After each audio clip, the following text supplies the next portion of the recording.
I recently got hooked on a series on YouTube from FunForLouis where he drives a self-converted vintage electric camper van across the US. It's day 6 of my road trip across the US in my vintage DIY electric van. As someone with a passion for electric bikes and EVs in general, I found this content really enjoyable and I wanted to share it with you guys and give you my thoughts on it. Of course, full credit for this content goes to FunForLouis. I'll leave episode 1 linked down below so you guys can follow along.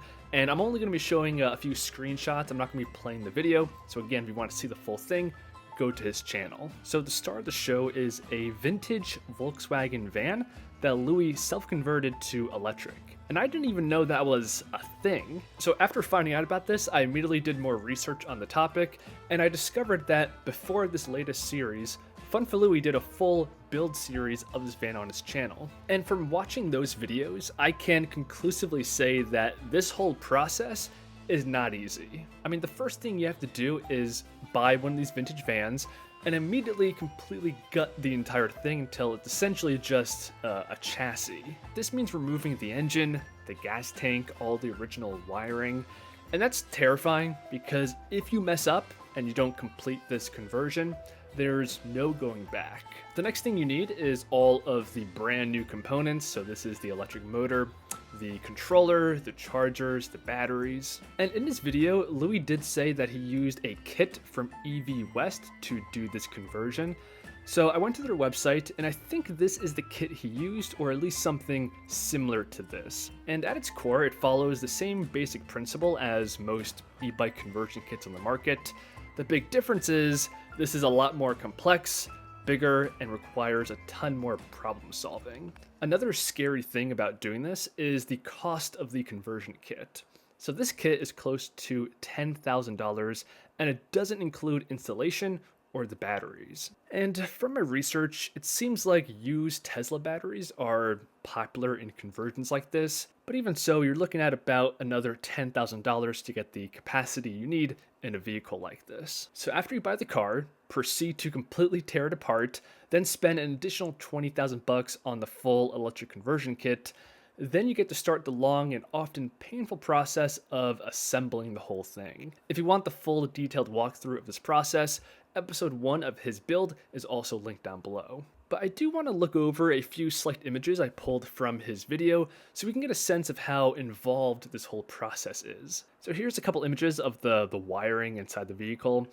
And at first glance, it's very intimidating, because it is, but it gets even more demoralizing when you realize that this isn't plug and play. Louis actually shows himself cutting down the wire to size and manually connecting everything. Now, to my knowledge, Louis isn't an electrical engineer, so it does go to show that with enough patience and research, it is possible, but it is going to be quite the undertaking. So eventually he does complete the build and overcome all of the random problems that arise. For instance, there was a whole saga of his brakes not working, extremely dangerous and scary situation, and that was a consequence of him having to rebuild the brake lines while doing this conversion.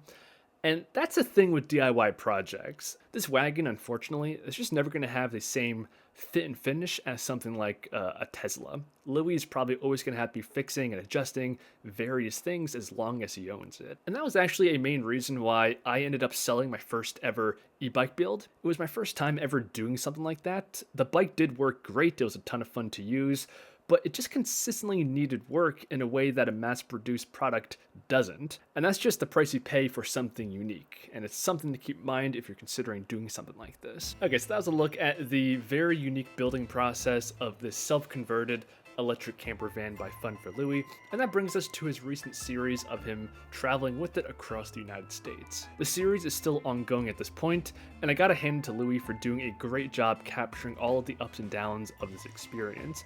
I especially like how he shares his battery indicator as he drives. This allows us to visualize the car's range, how different factors such as speed, temperature, and terrain affect it. And there's plenty of times where he runs the battery dangerously low to get to his destination. And I'm really excited for the next episode because he's going to be driving for the first time through sub-freezing weather. And I'm sure you guys know that batteries and freezing weather isn't exactly the best combination. So my expectation is that his range is going to be negatively affected, but the bigger issue is going to be warming up the batteries. There's currently no insulation or active heating, and charging the batteries while they're freezing isn't really a great idea. So if this kind of thing interests you, make sure to check out Louis's channel. I'll leave all these things linked down below for you guys to check out. And also let me know in the comments, would you ever build a self-converted electric car? I've definitely done more research into the topic, and my big problem is there's no really solid universal conversion kit, and I don't think, unfortunately,